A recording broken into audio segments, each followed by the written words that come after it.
함께 나눌 말씀의 제목은 성공의 조건입니다. 여러분, 누구를 막론하고요? 성공을 싫어하는 사람은 없습니다. 다 성공하고 싶어 합니다. 자기가 맡은 분야에서 성공하고 싶어 하고, 그리고 자기가 있는 자리에서 성공하고 싶어 하는 것이 누구나 다 가장 선호하는 부분이에요. 왜냐? 성공으로 인하여 부와 명예가 같이 따라오고, 그리고 성공으로 인하여 자기의 그 영역이 넓어지기 때문에 그렇습니다. 그래서 인간이라면 성공을 싫어하는 사람 없어요. 그러면 과연 무엇이 성공이라 할 수 있을까요? 성공에 대해서 사전을 찾아보니까 성공은 이렇게 정의하고 있더라고요. 목적을 하는 바, 뜻하는 바를 이루는 것. 그렇게 사전은 정의하고 있습니다. 즉 목표를 달성하는 것이 성공이고, 원하는 것이 있잖아요. 자기가 원하는 것을 얻는 것이 성공이라고 사전은 정의하고 있습니다.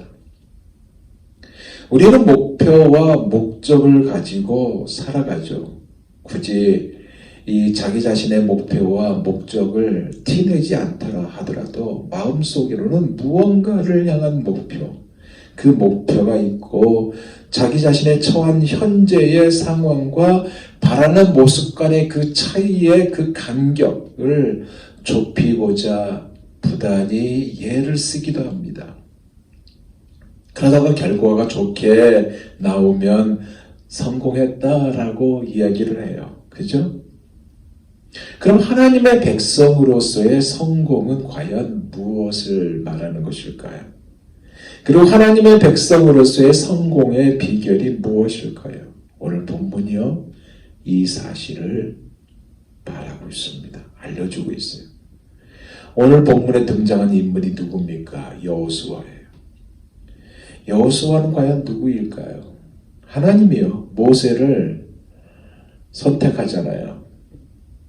그리고 모세를 통해서 이스라엘 백성들을 애굽에서 나오게 하고, 그리고 하나님이 지시한 땅, 하나님의 주시고자 한 땅, 가나안 땅으로 이끌지 않습니까?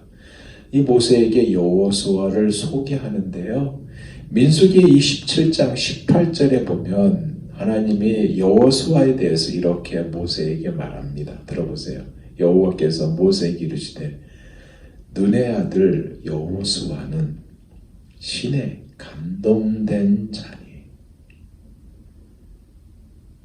하나님의 영에 사로잡힌 자니, 하나님의 은혜를 사모하는 자라는 것이고, 하나님을 만난 것이 우선이며 성령 충만한 자라는 사실을 하나님은 모세에게 여호수아가 바로 이런 자라는 것을 가르쳐주고 있습니다. 바라고 원하기는 여러분도 하나님께서 여러분을 소개할 때 이러한 소개로 자리매김 되시기를 예수 그리스도 이름으로 축원드립니다. 그럼 그에게 하나님은 오늘 본문 6절에 보니까요, 마음을 강하게 하라, 담대히 하라라고 하고 있습니다. 왜 이 말씀을 했을까요? 맡겨진 임무가 그에게 큰 부담으로 다가왔잖아요. 그죠? 그리고 성공이 무엇인지, 성공의 조건이 무엇인지를 말씀하고 있는 것이 바로 그 부분이에요. 생각해보세요. 모세가 애굽으로부터 이스라엘 백성들을 이끌고 나오면서 이제 가나안 땅에 들어가야 되는데, 가나안 땅에 들어가지 못하고 그가 120세에 죽습니다. 그리고 모세 다음에 여호수아가 이제 바통을 받게 되는데, 하나님의 약속하신 하나님의 그 약속의 땅 가나안으로 들어가야 하는 그 부담이요, 엄청났을 거예요. 그에게 이 말씀을 하고 있는 거예요. 강한 지도자의 모세에 비하면 너무나 연약하다고 느낀 그에게 모세의 사역을 이어가기에는 너무나 역부족이라고 생각한 그에게 주신 말씀이 바로 마음을 강하게 하라, 담대하라 그 말씀이에요. 그 말씀의 시작을 오늘 본문 1절에서 2절은 이렇게 하고 있습니다.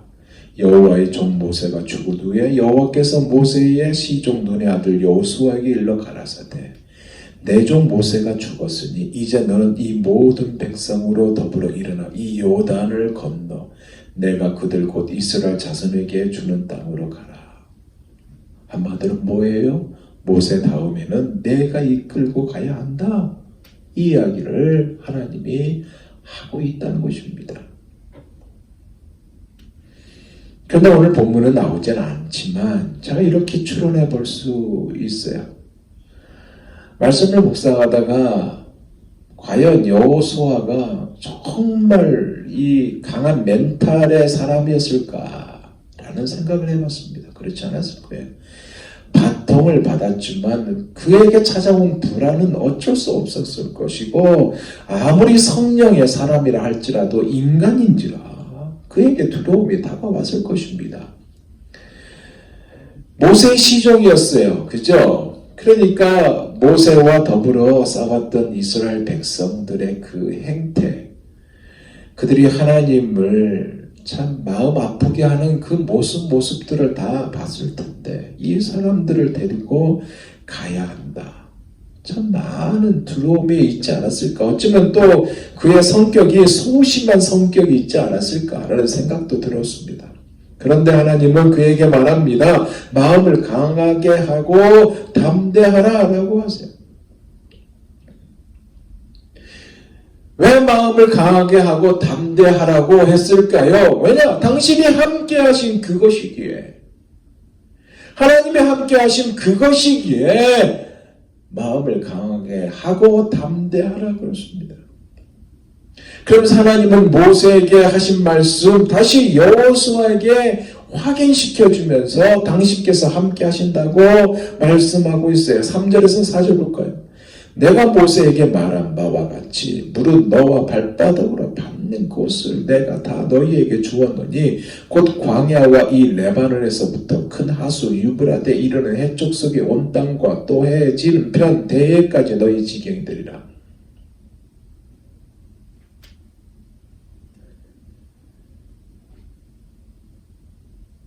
앞으로 일어날 그 미래 완료형이에요. 발바닥으로 밟는 땅을 주시겠다는 것이고 그곳이 바로 광야, 레바논에서부터 큰 하수 유프라테 이런 해쪽 속에 온 땅과 해지는 편 대해까지 주겠다는 그 말씀이에요.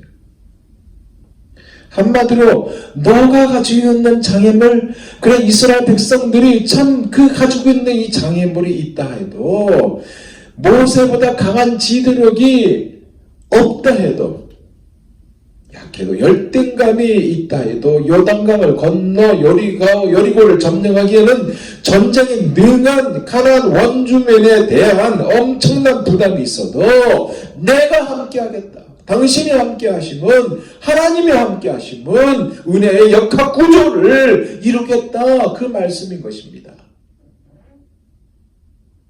왜요? 왜 그럴까요? 하나님의 함께하심을 피부로 느끼는 자에게는 첫째 두려움이 없고요. 행복을 누리며 살며 축복을 받아 행복한 삶을 살기에 그렇습니다. 그래서 일본 사상가 우치마라 간조도에 이런 말을 했어요. 하나님의 함께하는 자의 삶 속에는 진정한 행복이 있다. 왜? 하나님이 함께한 자의 삶에 그 복의 근원 하나님이 함께 하시기에 진정한 행복이 거기에 있는 거죠. 반드시 성공하며 행복하게 살 수 있으며 반드시 승리하는 삶을 살게 된다는 말은 아닙니까? 사무엘하 5장 10절에 보면요. 이 말씀이 기록되어 있어요. 들어보세요. 만군의 하나님 여호와께서 함께 하시니 다윗이 점점 강성하여 가니라. 무슨 말이에요? 하나님이 함께 하시니 사울은 망하여 가고 있지만 다윗은 점점 강성하여지고 점점 축복이 더해진다 그 말 아니에요. 제가 이런 고백을 해요. 시편 27편 1절에 들어보세요. 여호와는 나의 빛이요 나의 구원이시니 내가 누구를 두려워하리요. 여호와는 내 생명의 능력이시니 내가 누구를 무서워하리요. 여호와는 나의 빛이요 여호와는 나의 구원이요 내가 누구를 두려워하리요. 하나님이 함께 하신데 내가 누구를 두려워하냐는 거예요. 여호와는 내 생명의 능력이시니 내가 누구를 무서워하리요. 하나님이 함께 하는데 누구를 두려워하고 누구를 무서워하냐 이 말입니다. 바라고 원하긴 이 고백이 바로 저와 여러분의 고백이 되기를 예수 그리스도 이름으로 축원드립니다.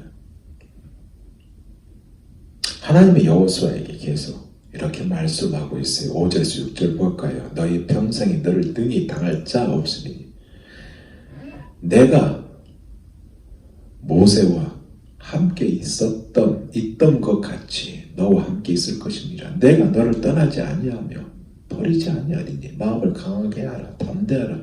너는 이 백성으로 내가 그 조상에게 맹세하여 주리라 한 땅을 얻게 하리라.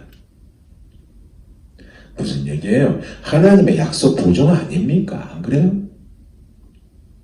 당신이 함께 하심으로 여호수아와 너는 은혜의 역과 구절을 보게 될 것이다. 그 말 아니에요?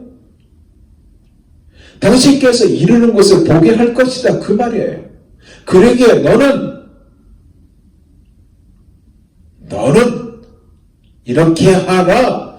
이것이 바로 성공의 비결이다. 성공의 조건이다. 라고 하시면서 이 말씀을 해줘요. 그 7절에 오직 너는 마음을 강하게 하고 극히 담대하여 나의 종 모세가 내게 명한 율법을 다 지켜 행하고 자루나 우러나 치우치지 말라. 눈을 떠서요 바라보면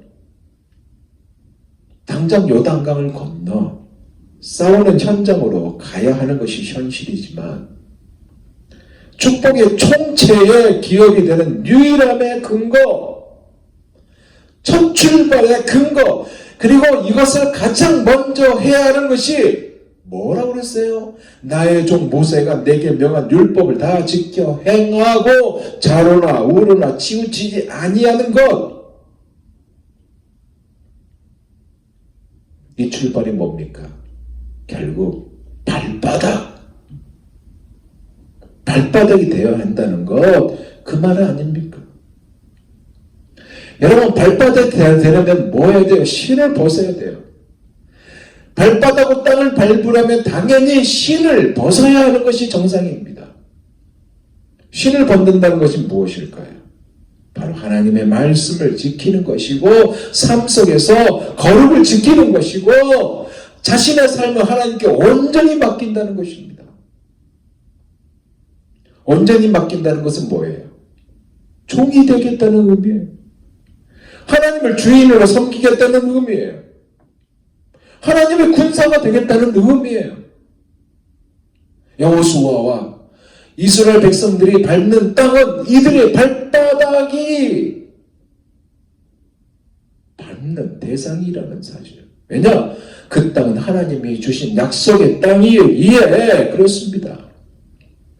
이것이 과거만이 아니라 지금도 우리에게 동일하게 역사되는 사실입니다. 이 사실을 믿으시기 바랍니다. 그 원동이 뭐냐? 하나님이 함께 하시기 때문에 그럽니다. 5절 다시 보세요. 너와 함께 있을 것임이라. 내가 너를 떠나지 아니하며 버리지 아니하리니. 여기 따라오는 세 가지 약속이 뭐예요? 너와 함께 있다는 것이고 떠나지 않는다는 것이고 버리지 않는다는 거 아닙니까? 사랑하는 여러분, 하나님은 여러분과 함께 하십니다. 여러분을 떠나지 않습니다. 여러분을 버리지 않습니다. 아멘입니까? 근데 왜 염려하고 왜 낙심하십니까? 이것을 진짜로 믿는 자는 염려하지 않고 낭망하지 않습니다. 왠지 아세요?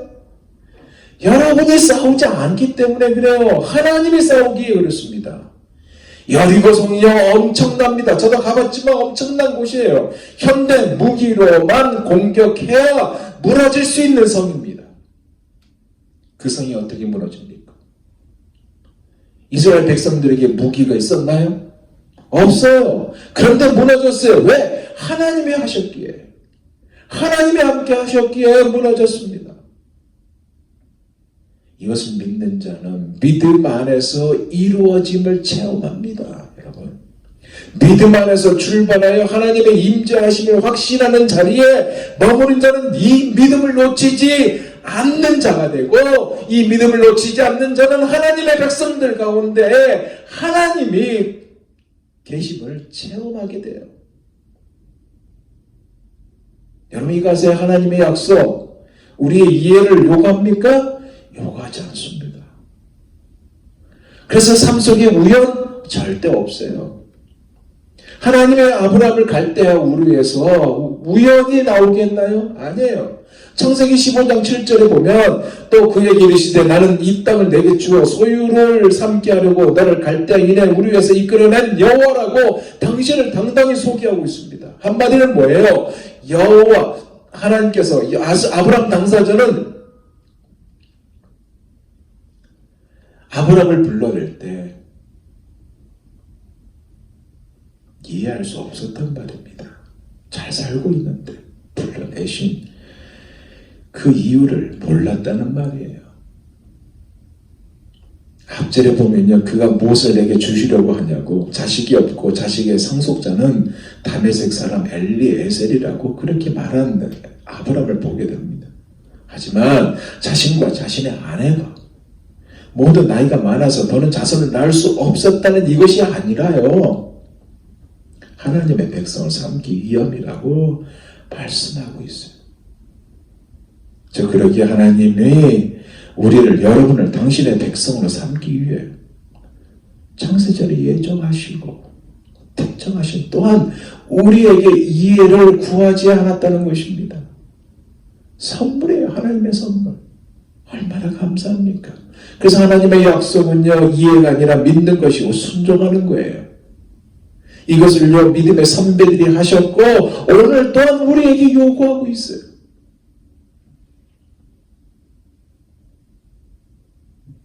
그들이 받은 것은 이 땅에 있는 약속의 땅, 그거예요. 그죠? 근데 이거 아세요? 우리가 받은 약속은요, 하나님의 나라에 있는 영원한 생명과 신분이라는 사실.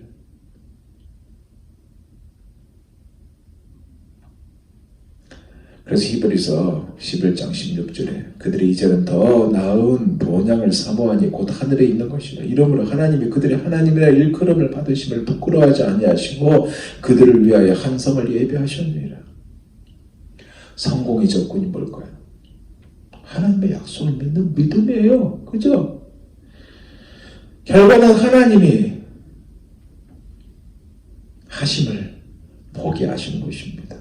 그래서 창세기 18장 11절에 14절에 아브라함과 사라는 나이가 많이 늙었고 사라에게는 여성의 생기가 끊어진지라. 사라가 속으로 웃고 이르되 내가 노쇠하였고 내 주인도 늙었으니 내게 무슨 즐거움이 있으리요. 여호와께서 아브라함에게 이르시되 사라가 왜 웃음에 이르기를 내가 늙었거늘 어떻게 아들을 낳으려 하느냐. 여호와께서 능하지 못한 일이 있겠느냐. 기한 이를 때 내가 내게로 돌아오리니 사라에게 아들이 있으리라. 여러분, 성공한 사람은요, 하나님의 능력을 과소평가하지 않습니다. 민수기 11장 23절에 이렇게 말하고 있잖아요. 여호와의 손이 짧아졌느냐? 내가 이제 내 말이 내게 응하는 여부를 보리라. 하나님의 모든 약속은 그것을 믿는 사람들에게 반드시 이루게 하신다는 보증 아닙니까? 안 그래요, 여러분?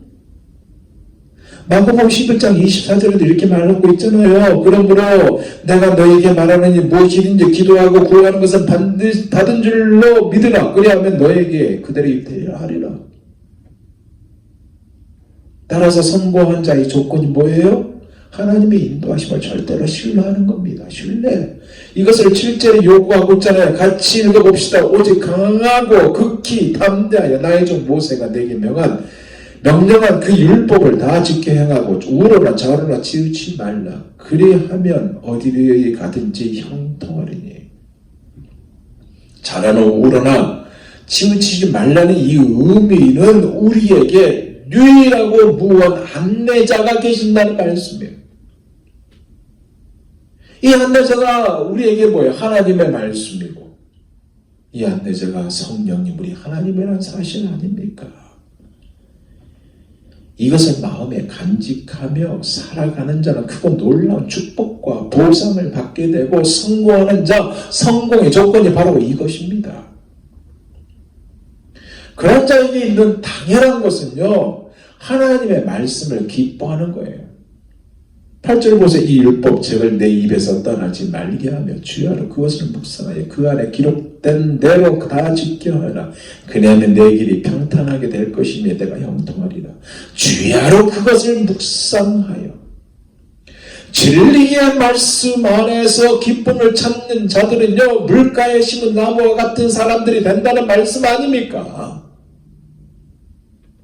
사랑하는 여러분, 하나님의 말씀은 언제나 힘이 됩니다. 아멘. 하나님의 말씀은 언제나 활기차고 넘쳐나게 됐어요. 아멘. 마음에 하나님의 말씀을 간직하면요, 보화의 축복이 떠나지 않습니다.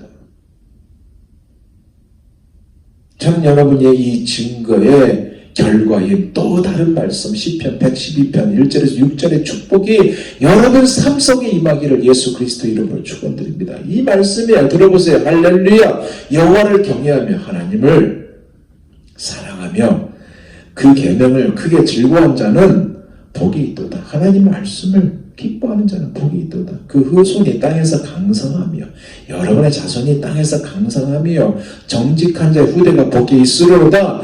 여러분의 자손이 복을 받게 되는 거예요. 부유와 재물이 그 집에 있으며 부유와 재물이 삶 속에서 떠나지 않는 거예요. 그 의의가 영원히 있으리로다. 정직한 자에게 흑암 중에 빛이 일어나나니 하나님을 사랑하는 자 그 뜻대로 부르심을 받은 자들에게 합력하여 선을 이룬다. 그는 어질고 자비하고 의로운 자로다. 은혜를 베풀며 꾸이는 자는 잘 되라니. 그 일을 결국 공의로 하기로다. 저가 영영이 요동치 아니하며 의인은 영원히 기념하게 되리로다. 자, 여러분 주위에 친구가 많아요. 그래서 여러분이 계속 나눠줍니다. 이 축복이 여러분만이 아니라 여러분 자손, 그 자손까지 누리는 축복의 주인공이 되기로 합니다. 제가 카톡방에 여러분에게 보낸 찬양 하나 동영상이 있죠. The Blessing이라고. 이 찬양의 응답이 그대로 여러분에게 임하기를 원합니다. 아직 들어보지 못했다면 한번 들어보세요.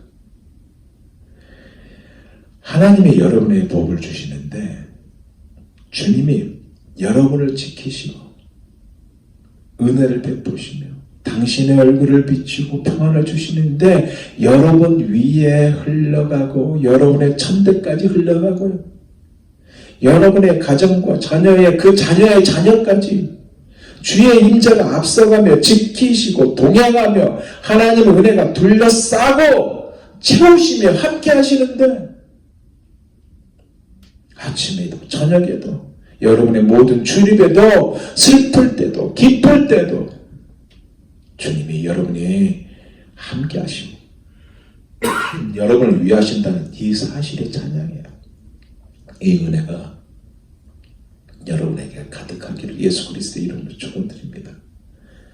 이제 마무리합니다. 성공 결국 뭐예요? 하나님의 함께 하심이에요. 성공의 조건은 뭐예요? 하나님의 말씀에 순종이에요.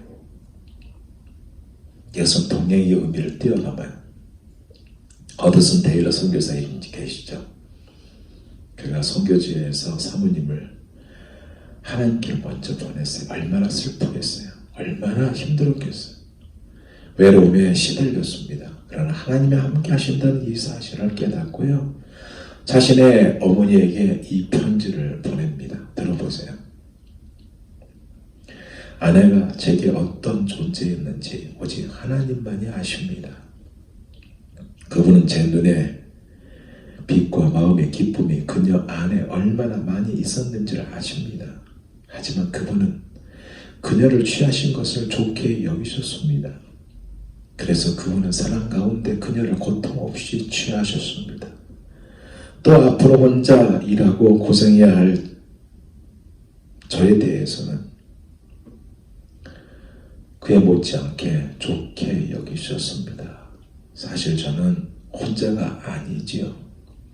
하나님은 어느 때보다 제 곁에 더 가까이 계십니다. 여러분, 사랑하는 여러분, 여러분은 혼자가 아닙니다. 하나님이 언제나 함께 하십니다. 하나님은 오늘도 두려워 말라, 놀라지 말라 라고 말씀하고 계십니다. 이사야서 41장 10절에 두려워 말라, 내가 너와 함께함이라, 놀라지 말라, 나는 내 하나님이 됨이라, 내가 너를 굳세게 하리라, 참으로 너를 도와주리라, 참으로 나의 의로운 오른손으로 너를 붙들리라. 아멘. 그런 자의 결과가 로마서 8장 28절에 우리가 알거니와 하나님을 사랑한 자 곧 그 뜻대로 부르심을 입은 자들에게는 모든 것이 합력하여 선을 이루니라. 이 말씀대로 여러분이 성공하는 자 되기를 원합니다. 여러분 속에서 역사하실 하나님을 기대하는 여러분이 되기를 원하고요. 여러분의 미래를 책임지시는 하나님을 신뢰하는 여러분이 되시기를 바랍니다. 이것이 바로 성공의 조건이에요. 내가 형통하리라. 내가 형통하리라 하신 이 말씀의 근거, 형통의 조건이 뭐예요? 하나님을 사랑하고 하나님의 말씀을 사랑하고 그리고 그 말씀대로 순종하는 것. 이 조건에 따라 마음을 강하게 하고요. 말씀에 순종하고요. 그죠? 하나님께 여러분의 인생을, 여러분의 비즈니스를, 여러분의 삶을 맡기는 모두가 다 되시기를 예수 그리스도 이름으로 축원드립니다. 아멘.